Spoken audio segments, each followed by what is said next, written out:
Hey guys, what's up? Welcome back to the channel. It's Cynicalex, and today I am really happy to be bringing you the new latest tier 2 patch mid-month update that's going to be giving Loki his much awaited and her much strived for and saved for tier 2 passive upgrade. Now, as well as Loki, there is love being shown to a couple of other Asgardians we'll also get into.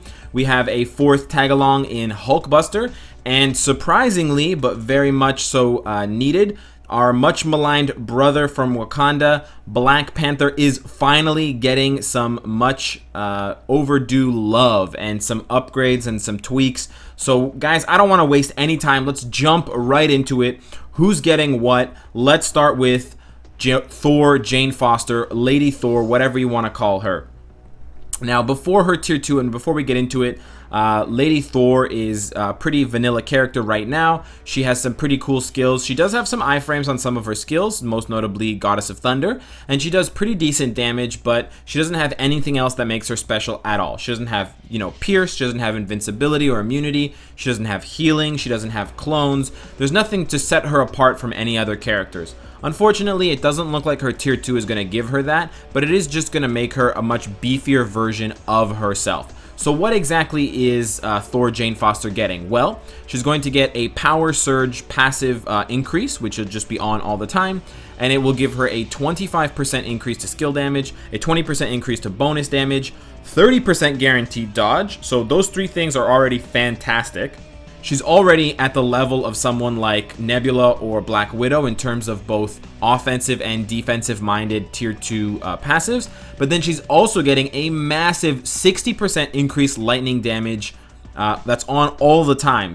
So what I imagine to see, or what I imagine to compare Thor Jane Foster to once she gets her tier 2, is that basically if Thor is the more defensive Asgardian and the more defensive god or prince or whatever of Thunder with the 20% reduced damage on the uniform and the guard hits on the Thundering Maelstrom, then Jane Foster is going to be the offensive cannon of the duo. She's going to deal insane damage, and she's going to do so very quickly and in a lot of style. So I'm pretty excited for Thor Jane Foster's tier 2.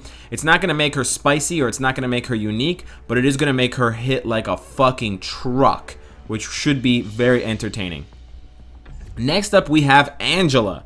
Now, Angela got a lot of love and got a big bump in the right direction with her all new, all different uniform, the Queen of Hell, fire with the giant antlers and shit. But she's been kind of left to die or left to languish since then. Much like Thor Jane Foster, Angela doesn't have any special abilities on any of her skills. She doesn't have iframes. She doesn't have healing or clones or immunity or guard or pierce or cancel resist or anything. Basically no CC, nothing. All she can do is guard break essentially, so she's only good for Shadowland right now. The only saving grace of the character is that she can crank out insane damage because a couple of her skills, War Rage, Blades of Icar, Sword Blow, deal massive damage in a very short amount of time, so that's huge burst DPS. And because with her uniform all of her skills deal fire damage, it's very easily scalable with someone like Satana or Red Hulk's leadership and fire damage boosting Obelisk. So she can deal massive damage, but she dies in an instant. Pretty useless. Angela's actually getting 2 updates with this upcoming patch. She's going to be getting her tier 2 passive, and we'll talk about that one first, and then we'll project based on that, and then we'll talk about the other changes. So Angela is getting 25% increased dodge, which is nothing to sneeze at, 35% to increase to all crit rate, which is very similar to Iron Fist's tier 2 passive, and she's getting a 35% increase into her skill damage and a 25% increase to bonus damage. So she is going to do bananas damage, flaming banana stand damage for sure. And also her Heaven Sent passive will boost her Asgardian Blood skill effect. So what this does is it reduces the crowd control time by 10% on herself. What that means is that when Angela gets snared or stunned or feared or time frozen, any kind of controlling state is put on her, the time that it will control her for is reduced by 10%, which is pretty crap. I mean, even the leaderships like Venom that give 24% or Moon Knight, those are still crap as well. So it's probably still going to be crap if I had to guess, but they're saying that it is going to be increased, so it could be increased to, let's say, 50%, and that could have a very reasonable increase, and that could have an actual value to it outside of just being for show or just being for very situational things like Venom Shadowlands boss where he fears you or something like that. As well, Angela is getting some skill balances, some character changes to the very core of her character. So this is aside from the tier 2 update. So as well as her tier 2 passive, Angela is going to be getting an instant iframe on her Blades of Ichor skill, which is really good. Instant iframes, if you guys don't know, are very, very useful. They're probably one of the most useful parts of a character's kit and of their skills, and it will make her a lot more reliable, and it will make it a lot less susceptible to damage, because you can trigger these attacks specifically for their iframes rather than just for their damage, and you can play a lot more creatively and a lot more skillfully with Angela. And you know, this could open up her to being maybe even a world boss killer, so to speak. So we'll have to see just how much of an iframe and how long it is, but she's getting an instant iframe on Blades of Ichor as well as an instant iframe on Entangle, which is her 5th skill or her 6-star skill, where she pulls all the enemies, jumps up, and then deals a massive AoE blast, kind of similar to Sharon Rogers' 5 skill, except she doesn't pierce forward, she just pulls them all in. So it's a very good, you know, grouping and AoEing attack. So I'm pretty excited about that. She's also getting an enemy detection radius being increased. I don't know what that means exactly, but it sounds like you'll be able to trigger her skills from further away, so she can just snap and jump into attacking an enemy a lot faster and a lot more smoothly, which is great for the character. Next up, I do want to talk about Hulkbuster, because I want to leave the big boy to the end. And I know Hulkbuster is physically bigger, but we're not talking about the chub here. We're not talking about the man bun, and we're not talking about the diesel. We're talking about the character's value. Anyways, Hulkbuster is getting what with his tier 2 passive? So before the tier 2 passive, Hulkbuster's pretty bad as of right now. He's good for his leadership, he's good for his heavy duty exo frame, which gives him a physical damage immunity. Outside of that, Hulkbuster is pretty useless. His first 3 skills are very, very bad. No iframes, long animations, poor damage. His arc reactor burst is okay just because it's a ranged attack, but it's still nothing special. And basically, Hulkbuster's only good attack is Barrage Strike, which does respectable damage. It's has a snare if you're playing in a non-world boss mode, or sorry, a bind, but basically a snare. And it also is from range, so you can take advantage of that without getting punished for it. So what is Hulkbuster getting to improve him and bring him up to the tier 2 level? He's getting an all speed increase of 10%, which should be pretty noticeable, and he is kind of you know, jaunty and kind of lumbering right now. And it's going to give him a 38% increase to his skill damage with a 25% increase to bonus damage. That's going to crank him up a lot. That's probably around Iron Man levels, if I remember correctly, so that should create a noticeable spike in his damage. And they're giving him an increased effect on the skill Heavy Duty Exoframe. So just like Angela's 4th star passive effect is getting boosted by her tier 2 passive, so is Hulkbuster's. So I'm not sure if that's going to reduce the cooldown time, because right now I think that's probably the worst part of his 4-star passive. It's got a 60-second cooldown. So basically, this will never trigger twice in most fights. You'll either kill the enemy before it triggers again, or they will kill you. Especially in the case of Hulkbuster, he doesn't have any real iframes. He has kind of a jump back iframe with Barrage Strike, but you can still get punished by AoEs and stuff like that. So I think this is probably the worst tier 2 of them all. I think this is the worst one of the 4 that we're getting, but I have yet to see just how good they make Heavy Duty Exoframe, because if it's very, very good, it could make Hulkbuster a very good niche character for certain situations, despite the fact that his bios are not really farmable. One more minor thing to note with Hulkbuster is that his character is getting a slight rebalancing. His skill Barrage Strike, his best skill, as I've discussed, will have the skill damage, which is increased by the skills level, also affecting the projectiles. So I don't know what that means specifically, but my best guess would be that this skill is going to do even more damage in the future than it would have even without his tier 2 passive. So I think for anyone who has Hulkbuster, even after the update, if you don't have him tier 2, if you just have him exactly the same as he was before, I think Barrage Strike is going to do a lot more damage. So that's exciting. But unfortunately, overall, I'm kind of disappointed with his tier 2 update. I think it's probably one of the worst of this list, if not the worst. We can't have it all, guys, but what we can have is Loki's tier 2 update. Yes, sirree. Now, if you guys didn't know, Loki, before he's getting his tier 2 update, is a very, very strong tier 1 character. He's got the guard with low skill cooldown. He's got the clones that have very strong DPS. They only do 1 attack, but they are not to be messed with. They do not have HP, so they do not fuck you over in World Boss Invasion. They don't take aggro, which kind of sucks, but it doesn't matter because Loki runs fast, especially in heals. And Loki has the energy barrier that I've discussed. Loki's other skills are pretty average, you know, small AoE, and a freeze, which is not bad, but not useful in a lot of like world boss modes. But overall, Loki was the mainstay of Future Fight for several months. And he's kind of taken a back seat to the Stranges and the Thanoses, but he's still a force to be reckoned with in a lot of different modes. And this tier 2 update might see him back in the conversation for top 5 best characters. So all you players out there who invested in your Loki, now is the time to reap your rewards. Now is the time to benefit on the back of that long-standing investment and that decision. What is Loki getting? Kishi is getting a 45% increase to cold damage, which is humongous. He's getting a 35% increase to his skill damage and a 25% increase boost to bonus damage. And guys, remember, anytime I'm mentioning any of these things, they're going to apply to the clones. So the clones are going to do even more damage. It's insane. And the multiplicative bonuses and the additive bonuses don't stop there.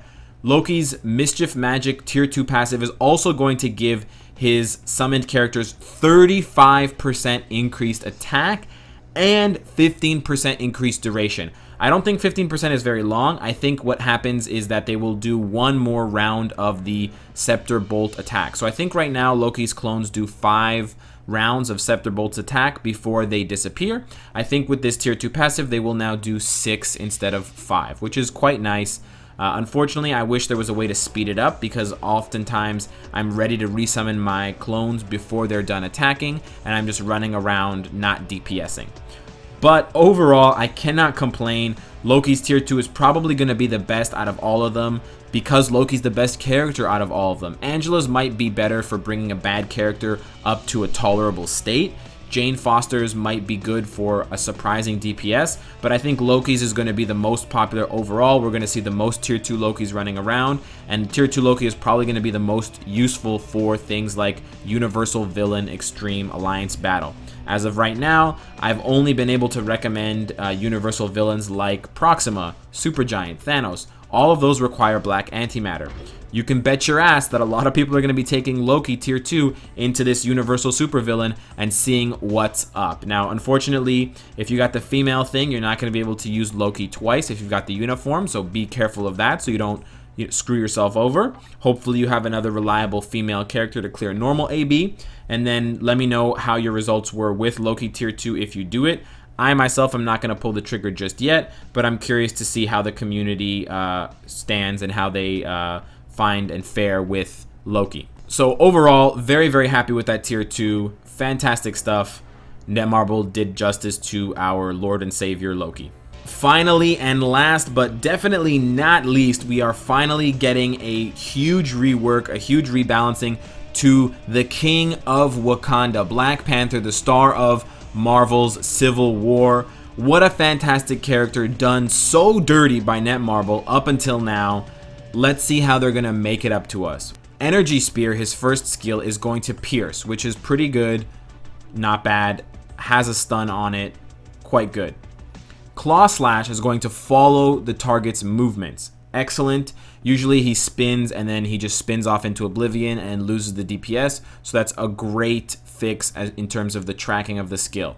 Energy Dagger is having the number of daggers increase from 3 to a maximum of 5, presumably at level 6 for the skill. Pretty bad skill still. Wish there was an iframe or something with it, but you know, as I said before, we can't have our cake and eat it too. essence of the Panther is having its cooldown reduced from 15 seconds to 13 seconds, which is not bad. But also the skill radius is being increased, which means that it might be a bit of an AoE skill right now, which is nice because he does do a lot of jumping around. Unseen Predator, and here's the biggie, boys, is getting an immune to all damages buff when activated. This is very similar to Tier 2 Black Bolt's passive that triggers on his 5 skill. It's very similar to Tier 1 and Tier 2's Captain Marvel when she uses Binary Explosion and triggers an immune to all damages buff. It's an excellent, reliable skill effect. It's going to make Black Panther relevant again. Not meta, not game-breaking, but it's going to make him absolutely relevant. It's going to make it so that people can reliably release videos like, hey, I just beat Thanos with Black Panther solo, no strikers, and all that other crap that you're used to watching while you're waiting for my video to drop. I'm really excited to see just how good Black Panther is with this upgrade. I think this is the meatiest part of the upgrade, but this is not even where it stops, guys. It gets better, okay? Just like all those PSAs told you, it gets better. What gets better? Well, for starters, Predator Frenzy. This increase is going to go from 5% to 10%. So he's going to bleed a little bit more reliably. The uniform that bumps up the percentage from 10 to 20% is not going to change. So it's not going to bump up to 25%, which is a little bit disappointing because you buy the uniform to get the benefit, but whatever. And also his passive Predator Frenzy is going to add a 10% increase to critical damage. Hopefully that's a flat 10%, but it might just be an additive 10%. Either way, it's a damage boost overall, which is nothing to sneeze at. Another huge update that Black Panther is getting, and I cannot stress this enough, his leadership is being tweaked. This is how many problems Black Panther had. They're actually changing and buffing his leadership. I've almost never seen in my memory Netmarble doing this. I can't think of a time where they actually buffed a character's leadership. They're buffing his crit rate percentage from 6% all the way up to a maximum of 15. They're more than doubling his leadership. I don't even think 15% is enough, considering that some characters get 30 or 35% all crit on their tier 2 passives, but you know, he needed it, so they gave it to him, and it's better than nothing. And last but not least, and thankfully there is still something to do with his tier 2 passive being upgraded, because as of right now it's the most shitty tier 2 passive and the butt of all my jokes when I make those best tier 2 character updates. The hate crime, the self-hate is over, guys. Royal immunity will now apply the following effect. There will be, and it's on all the time, it's not a triggerable one with a cooldown.